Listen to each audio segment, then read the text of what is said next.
से कहना धन निरंकार जी। आज यहाँ भाव तो वही था कि ये भक्ति हमारे जीवन में कैसे पक्की होती जाए, कि सिर्फ ये भक्ति को अगर हम ये समझ लें कि हमने बहुत धार्मिक ग्रंथ पढ़ लिए हैं तो अब हम भक्त बन गए हैं, तो भक्ति तो तब तक नहीं शुरू होती जब तक हम ये समझे कि वो सारे जो ग्रंथ है वो कह क्या रहे हैं। और वो सब यही कह रहे हैं कि हम इस जीवन काल में ये जीते जी इस परम पिता परमात्मा की पहचान कर लें कि कैसे हम क्या है, हमारा असली जो रूप है, हमारी आत्मा का जो एक शुरू कहाँ से हुई, आत्मा का जो अंश परमात्मा से निकली है, तो ये परमात्मा की जानकारी जिसका बोध हो सकता है, तो ये जीवन अगर हमने चाहे कितने भी साल जिया हो पर उसमें ये हमारे को परमात्मा का दर्शन नहीं हुआ हो, परमात्मा की जानकारी नहीं है, तो ये जीवन व्यर्थ ही जा रहा है। तो ये जीते जी जब हम इस परमपिता परमात्मा को जान सकें, उसको पहचान कर अपने ज़िंदगी में डालें, हर पल में ये एहसास रखें परमात्मा का, तो ही जीवन सही मायने में जिया जा रहा है। हर जगह पर यही बात संतों ने यही सत्संग में भी फरमाया कि हम कैसे अपने आप में अपने मानवीय गुणों को और पक्का करते रहें, कैसे हम पल पल एक अपने आप को बेहतर इंसान बना सकें, कैसे हमने इस जीवन में जीना है, ज़िंदगी में जीना है और उसी समाज में जीना है, पर साथ ही साथ हम कैसे वो ज़िंदगी को जीते हुए ये संसार का प्रभाव ना लें अपने ऊपर, पर ये परमपिता परमात्मा निरंकार का प्रभाव पहले हमारे अंदर असर करे, फिर हम अपने समाज तक भी ये बात पहुँचाएँ, अपनी दुनिया तक भी ये बात पहुँचाएँ कि ये ब्रह्म ज्ञान जो मिला है इससे कैसे जीवन सुधारा जा सकता है। और फिर जब अंत काल आएगा, जब ये मृत्यु होगी, तो ये पार उतारा भी सिर्फ और सिर्फ इस ब्रह्म ज्ञान के द्वारा ही किया जा सकता है। तो अभी जैसे हरदेव वाणी के शब्द में सुन रहे थे, हाँ जी, तन की सुंदरता तो केवल आंखों तक रह जाती है, मन की सुंदरता दूजे के दिल में जगह बनाती है। तो इस हरदेव वाणी के शब्द में यहाँ जहाँ एक तन की सुंदरता की बात आ रही है, वहाँ ये कहा जा रहा है कि अगर ये किसी का हम तन देखते हैं, वो खूबसूरती अगर हम एक दिन नज़र आ रही है, तो वो खूबसूरती देखने के लिए हमें जो आंखें मिली हैं, हम उसको देख के वो अप्रिशिएट तो करते हैं कि ये ठीक है, किसी ने इतनी मेहनत करके अगर कोई एक्सरसाइज की है या फिर कैसे भी अपने योगा करके सेहत का ध्यान रखा है, और वो चाहे कैसा भी आकार उसने अपने शरीर का बनाया मेहनत करके खूबसूरत सा, तो वो एक वाकई ही बहुत मेहनत की गई है, तो वो बहुत ही सुंदर है, पर ये चीज़ आँखों ने देखी है। पर अगर कोई व्यक्ति हमें ऐसा मिले जिससे हम कुछ पल बात करें, चाहे उसके शरीर में वो उतनी मेहनत ढल के इतनी खूबसूरत एक मसल्स, एक टोन, एक डेफिनेशन ना हो, फिर भी उससे कुछ पल जब बात की जाए और पता लगे कि कैसा ये व्यक्ति का मन है, कितने प्यारे इसके विचार हैं, और ये कैसे इतना मुस्कुराते हुए इसकी बोली भाषा में कितना प्यार है और बिल्कुल ऐसे शब्दों का प्रयोग नहीं कर रहा जो दिल दुखाने वाले हैं, जब ऐसे व्यक्ति को हम मिलते हैं तो फिर वो बात आ जाती है कि शरीर की सुंदरता तो आँखों ने देख ली, पर एक चरित्र एक इंसान के जो है वो मन में इस तरह बैठ गया कि हम इंतज़ार करते हैं कि ये व्यक्ति जो हमें मिला था वो अगली बारी कब मिलेगा फिर से। बहुत मुबारक है, अपने शरीर का बहुत ध्यान रखना है, परमात्मा ने ही ये शरीर दिया है और इस शरीर को ज़िंदगी भर ठीक रखने की मेहनत हमारी है, तो वो बहुत मुबारक है। पर उससे ज़्यादा ज़रूरी अपने मन को साफ़ रखने की जो बात आती है कि मन को कैसे साफ़ रख सकते हैं, कैसे ये जब हमें पता है कि ये परमात्मा तो अंग संग 24 घंटे है, तो कैसे हम अपने मन में फिर भी वो विकार आने देते हैं, नफ़रत आने देते हैं, निंदा आने देते हैं, और भी ऐसी तंग दिली और कितना कुछ हम अपने जीवन में फिर भी इनवाइट कर लेते हैं, जो कि बिल्कुल एक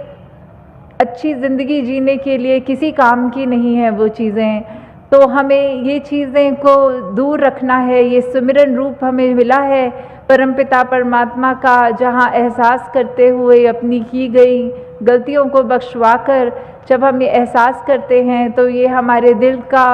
ये जो आईना है ये भी साफ़ हो जाता है। इसके अंदर और टिककर ये निरंकार का एहसास हो पाता है, और संगत और सेवा रूप का भी जो बात है वो भी हम इसी शरीर से काम लेंगे, इसी मन से काम लेंगे, और यही लिव निरंकार से ज़्यादा जितनी जुड़ती जाए उतनी हमारी ज़िंदगी और खुशबूदार बनती जाएगी। हाँ जी।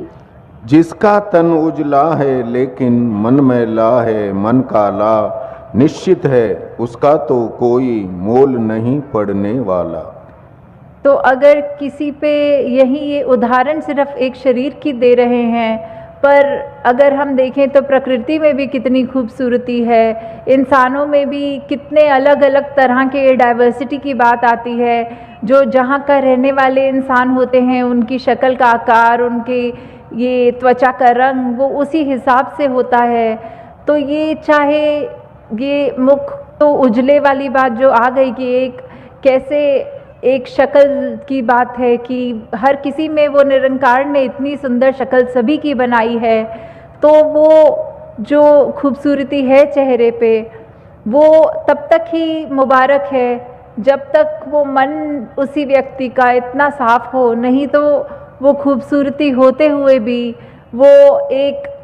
ऐसे भाव होते हुए भी कि कैसा बात कर रहा है, अगर चुभ रही है वो उसकी बात, तो उस व्यक्ति का कोई मोल नहीं है। उस व्यक्ति से फिर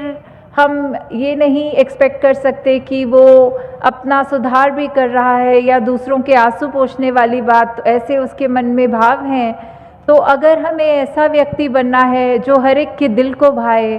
तो हमें अपने अंदर जो हमारा मन है इसको हमने साफ रखना है, अपनी सोच को साफ रखना है, अपने व्यवहार को साफ रखना है, अपने ये जो भी हमारे कर्म हैं, अपने कर्मों में कुछ भी चालाकी ना करते हुए बस उस भाव से कि कुछ भी अगर कर रहे हैं तो ये समर्पित भाव है, ये दातार तूने कराना है, ये तेरे को अर्पण है जीवन। तो ऐसा ही जीवन, ऐसी ही सांसें, ऐसा जिया जाए जो सिर्फ और सिर्फ ये परमात्मा ही उससे व्यवहार से झलके, सोच से झलके, कर्मों से झलके। तो इसी शब्द में जहाँ बार बार ये खूबसूरती का एग्जाम्पल लेते हुए कर रहे हैं, पर भाव यही है कि हम यहाँ कितने जो बैठे हैं, चाहे गुलदस्ते का एग्जाम्पल लें, भिन्न भिन्न प्रकार के फूल हैं, तो ऐसे ही अगर हमने मनुष्यों ने अपने आप में कोई अलग रंग या अलग कहीं के रहने वाले या पहनावे या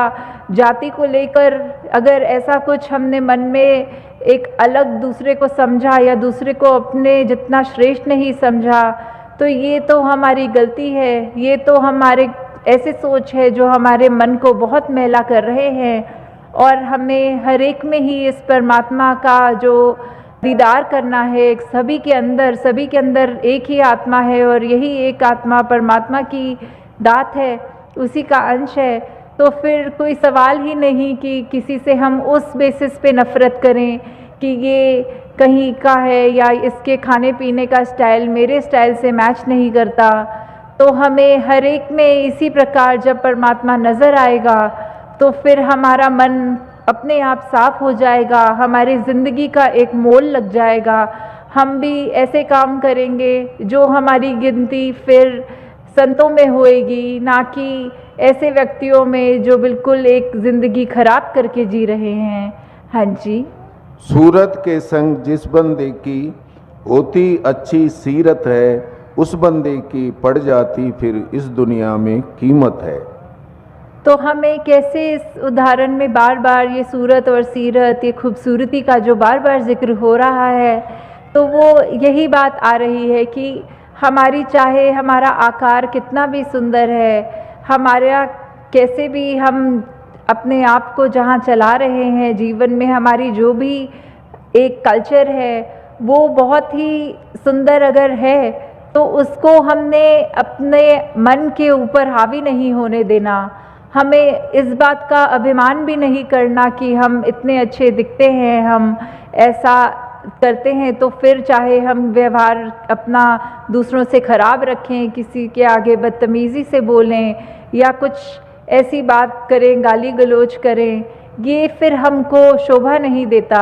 हमारी अगर सूरत जैसी भी परमात्मा ने दी है वो बहुत ही सुंदर है, पर साथ में अपने किरदार को हमने सुंदर बनाना है, अपनी सोच को, अपने हर चीज़ में एक ज़िंदगी के ऐसे ऐसे पहलुओं को हमें सिर्फ़ और सिर्फ खूबसूरत बनाने की ओर फोकस करना है।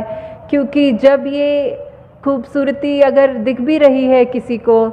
तो फिर वो कुछ पलों के लिए ही सिर्फ उसकी वाहवाही ना हो। जब एक अच्छा किरदार मिल जाएगा उस खूबसूरत शक्ल को, तो ही हम हर एक के मन को भाएंगे, तो ही हम अपने आप को भी एक सही मायने में सुंदर इंसान बोलने के काबिल बना सकेंगे। हाँ जी। तन की सुंदरता की खातिर सजता और संवरता तू, मन सुंदर रखने का बंदे नहीं उपाय करता तू। तो वही बात की एक शक्ल और एक मन की बात हो रही है कि कैसे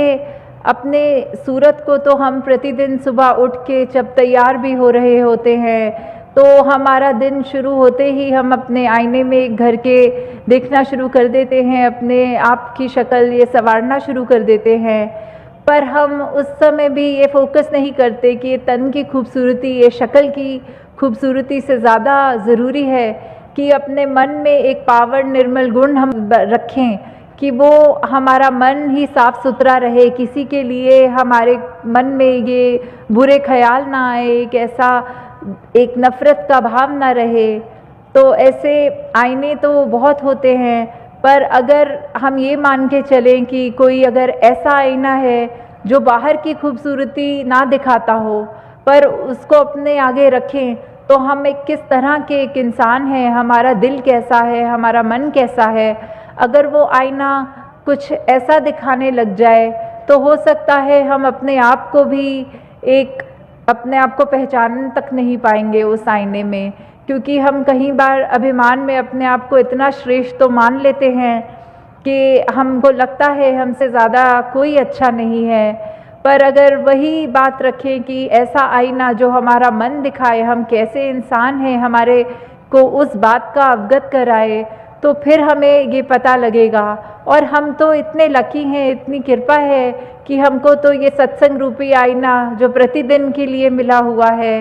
कि कैसे अगर हम रोज़ झाड़ू लगा रहे हैं घर को साफ़ रखने के लिए, तो एक दो दिन ना भी लगे तो बहुत उसका कचरा नज़र आ जाता है। तो इसलिए सत्संग भी हम जब रोज़ करेंगे, अपने मन का वो जो भी गलत ख्याल है मन में वो जाते रहेंगे धीरे धीरे, और मन बिल्कुल साफ़ हो जाएगा। तो फिर उस पल के बाद ही हम अगर ये देखें कि फिर चाहे दुनिया का कोई भी आईना हमारे सामने आए, तो वो शक्ल तो दिखाए, उसके अलावा अगर हमें अपने आप की भी पहचान कराए, अपने मन नज़र आए उसमें, तो उसमें भी हमारी कोशिश यही रहे कि अपने मन को कैसे हम साफ देख सकें। हाँ जी। निर्मल निर्गुण निरंकार को जीवन में अपनाएगा, कहे हर देव के मन सुंदर निर्मल पावन हो जाएगा।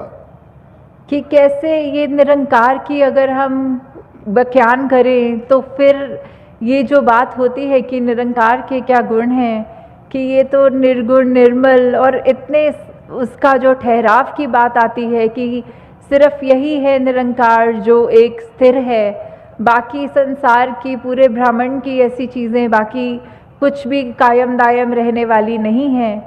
तो हम अगर ये कोशिश करें कि हम निरंकार के जो गुण हैं अपने अंदर भी लाएं, वही ठहराव लाएं, वो विशालता लाएं, वो प्यार लाएं, वो एक एक खूबी जो अपने अंदर हम बसा सकें, तो अगर हम उसको बसा पा रहे हैं तो हम we are becoming more like God, वो निरंकार के जैसा हम और बन सक रहे हैं। और यही जो खूबी है कि अपने मन को जब हम साफ रखेंगे तो फिर हमको एक ऐसा संसार मिलेगा। अपने आप से शुरू करेंगे, अपने घर से शुरू करेंगे, अपने मोहल्ले से, अपने देश से, फिर ये पूरे संसार में एक ये जो बार बार वननेस की भी बात हम सुनते हैं कि कैसे एकत्व, ये कैसे एक पूरे संसार में इस्टेब्लिश हो सकता है। ये सिर्फ और सिर्फ हमारे अपने मन से शुरू होने वाली बात है। कैसे हम ये भाईचारा, प्रेम, निम्रता, ये दुनिया जो दीवार रहित हम चाह रहे हैं कि एक भेदभाव ना हो, एक ऐसे हमने अपने आप को इतना तंग दिल नहीं करना, अपनी नज़र को इतनी नैरो माइंडेड नहीं करना कि चाहे कितनी भी दीवारें हमारे आगे खड़ी हो जाए हम उसमें इतने फंस गए। हमें तो ये दीवार तोड़कर एक पुल का काम करना है। तो कैसे हमने हर एक के दिल तक पहुंचना है, कैसे हमने ये समदृष्टि वाली भावना रखनी है, एक हर तरफ संसार में अमन के लिए हमें कैसे खुद एक ऐसा व्यक्ति बनना है जो हर एक को उसकी छोटी सी गलती पे उसको कोसे नहीं, बल्कि एक क्षमा के भाव रख के दूसरे के लिए भी, अपने लिए भी। कैसे हमने फिर वो संसार में एकता का एक प्रतीक बनना है कि कैसे हमारे एक एक दिन के पल में अगर हम ऐसा कोई काम कर रहे हैं जो हमको सुख दे रहा है, हमको ठीक रख रहा है, ऐसे न जाने हमें पता भी नहीं लगता। काफ़ी बाहर के भी हमें अगर देखते हैं व्यक्ति, कोई अजनबी होते हैं, कुछ देर की बस यात्रा भी साथ करके वो उतने में ही जानना चाहेंगे कि आपका स्वभाव तो बहुत ही ठहराव वाला है, आपके अंदर बहुत गुण देखने को मिले, तो आप ऐसा क्या अलग करते हैं जो बाकी हम सब नहीं करते। तो ऐसे हमारे जीवन में जो बात आती है कि हमें इस निरंकारी मिशन का चलता फिरता जो प्रचार बनना है, वो सिर्फ हमारी बातों से नहीं, हमारे कर्मों से ज़्यादा बाकी सबको नज़र आएगा। तो कैसे हमने एक जो विश्व में शांति का प्रतीक बनना है, कैसे हमने अपने जीवन में सिर्फ और सिर्फ ये खुशबू ऐसी रखनी है कि एक फूल की तरह जो मसलने के बाद भी सिर्फ खुशबू देता है। कहीं ऐसे ना हो जाए कि हम कहीं चल रहे हैं और अगर चलते चलते किसी दूसरे व्यक्ति का गलती से पैर हमारे पैर पे पड़ जाए तो हम उसको आगे से गुस्सा करने लग जाएं, उसको कठोर बोल दें। तो वो हमें नहीं करना है। हमको हर एक के लिए ये क्षमा का भाव मन में रखते हुए,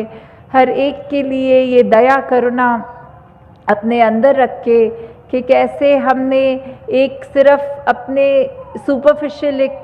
सिर्फ अपने तन के लिए ही प्रयत्न नहीं करना पूरे दिन में कि हम थोड़ा बेहतर दिखने लगें, पर बात वही है, मन की बात है। ये जितना ज़्यादा हम परमात्मा के करीब अपने आप को जोड़ेंगे, ये निरंकार हमारे अंग संग है, पर उसके साथ अपना कनेक्शन जितना ज़्यादा करेंगे, जितना ज़्यादा सेवा में ध्यान लगाएंगे, सिमरन में, सत्संग में, तो उतना हमारा मन के ऊपर जो मेहनत है वो ऐसे ही होती है कि हमने अपने मन को भी फिर वो निरंकार जैसा ठहराव, वो गुण उसमें भी आएंगे जब, तो अपने आप हमारी ये ज़िंदगी सुधरती चली जाएगी। और फिर हमारे अंदर कोई ऐसे भाव नहीं आएंगे कि हमारी शक्ल तो हमने सुंदर बना ली, पर जो नज़र है, जो दूसरे को नीचे देखती है, अपने आप को ऊंचा देखती है, ऐसी नज़र हमारी बदल जाती है। तो फिर हमारी नज़र ने भी हर एक में अपना ही सूरत देखना है। वो फिर आईना हमारा उस तरह बन जाएगा कि जिसको भी देखेंगे लगेगा हम अपने आप से ही मिल रहे हैं। फिर हम जितना प्यार अपने आप से करते हैं उतना हम सामने वाले से भी करेंगे। तो दासी और शब्दों का प्रयोग नहीं करेगी क्योंकि समय अब हो गया है सत्संग समाप्ति का। करदातार सभी पे कृपा करे कि ये लगन जो है सेवा सिमरन सत्संग के प्रति सभी की, ये लगन और बढ़ती जाए और अपने आप को हर कोई परमात्मा निरंकार के करीब और करता जाए। सत संगत जी, धन निरंकार जी।